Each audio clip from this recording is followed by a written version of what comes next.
आरव ने अपनी सुबह की चाय का पहला घूंट लिया और बालकनी से शहर की हलचल को देखा। वो एक सफल इंजीनियर था जिसकी जिंदगी कैलकुलेटर की तरह व्यवस्थित थी।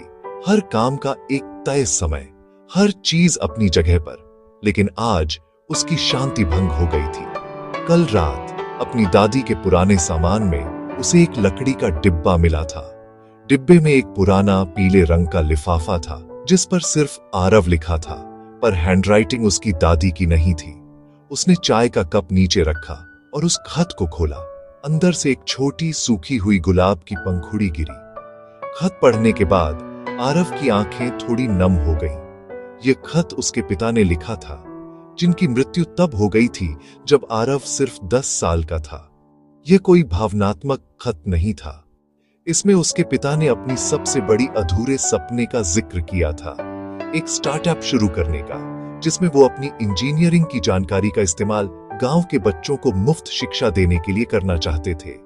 एक हैट में लिखा था, बेटे, अगर मैं यह न कर पाऊं तो वादा करना कि तुम हमेशा लोगों की मदद के लिए कुछ न कुछ करोगे। आरव ने कभी अपने पिता को एक महत्वाकांक्षी व्यक्ति के रूप में नहीं देखा था।